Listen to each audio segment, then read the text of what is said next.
Yo, Lathan, man, cook them boys up something real quick, man. What's going on, Bistro family, and welcome back to my channel. Now today we got the most amazing oxtails, and we're going classic. So the first thing you want to do is get you some mirepoix, you know, that celery, carrots, and onion. Then you get you some oxtails. Now I did cut a little of that fat off those oxtails because they was too fatty. And we got some tomato paste. We got a bouquet garni of just thyme, and we got some fried roasted tomatoes. Now the thyme, the bouquet garni, you're not going to see me actually add it to the recipe because I actually forgot to add it in, and then after I added it in, I took it out right when I opened the pot the first time, so you won't see that. So the first thing you want to do is get you some oxtails and get them seasoned, and I'm seasoning these guys with salt and pepper. Now you can add all the other seasonings you want to add to these guys, but like I said, I'm going the classic way, and salt and pepper is all you need for these guys. You want to be able to taste the flavor of the beef. But like I said, you can add all the other flavors you want to add. If you want to add Jamaican flavors, if you want to add whatever floats your boat. But remember, we do have this mirepoix and these tomatoes, so that's going to give us a lot of flavor as well. So after you get both sides of the oxtail seasoned, go ahead and toss it in a little flour, and that's going to help us brown it up and create that Maillard reaction. And also the flour is going to act in two ways. So it's going to help us get this beautiful crust like we have right here. But then it also is going to help us thicken our sauce for the end product. So like I said, the flour is going to help you in two ways. It's going to give you a beautiful crust, which is equals flavor, and then it's going to help thicken the sauce. So once you get all the oxtails seared out, and take them out, and that grease is kind of a little burnt or whatever, so I just poured that out, and then I did leave whatever little bits at the bottom of the pan. I left that, but I added some fresh oil, and then I added my mirepoix. Now mirepoix is 25% celery, 25% carrots, and 50% onion. So and for the carrots, I did leave them big because I want them in a finished product. And you see I added the garlic in there, and some people call it the mirepoix plus the pope, so we did add the garlic in there. All right, once you get that all sweated down, go ahead and pop your tomato paste in there, and you want your tomato paste to actually touch the bottom of this pan because you want to kind of cook that raw tomato paste flavor out of that tomato paste and just give it a more well-rounded flavor.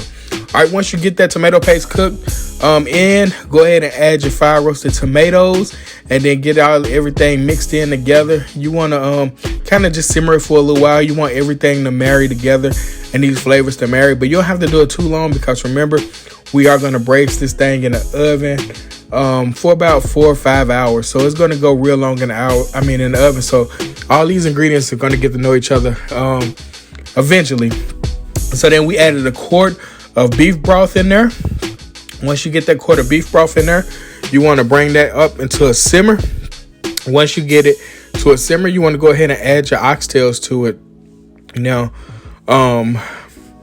once you get all those oxtails in there, you want to make sure they all kind of completely submerged. But remember, as they cook, they're going to release some of the fat and liquid, and they're going to kind of fall to the bottom of that pan. So if they're not fully submerged right here, don't worry about that because you only got like an inch above an inch left for your liquid overflow. So as long as they're like this, you're good, because like I said, as they cook, they're going to kind of get tender and start falling apart in there. So go ahead and place that in a 325 degree oven for 5 hours. Once you get them out of that oven, you left with this here. Now what you didn't see on camera is I did take and strain the liquid out, and then added everything back into the pan with the carrots. And that's because I wanted my sauce to kind of be silky and smooth. I didn't want any of the lumps from the leftover onion and celery in there because they did their job. And these things should be completely tender, like falling off the bone tender. So I was trying to show you that without breaking them up. But yeah, and once you get to that part, it's time to plate everything up. Your salt levels should be on point.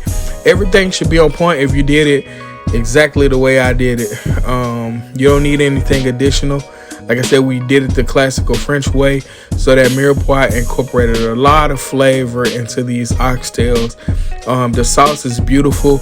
If you have to, you could take and strain a little of the grease off the top because oxtails are very fatty, and you're gonna have some grease in there. But we're going to finish it with some parsley, and then we got some buttermilk mashed potatoes on the side. If you need help making those buttermilk mashed potatoes, I'll link one of my videos down below where I show you how to make those guys in step-by-step format, along with some beautiful salmon.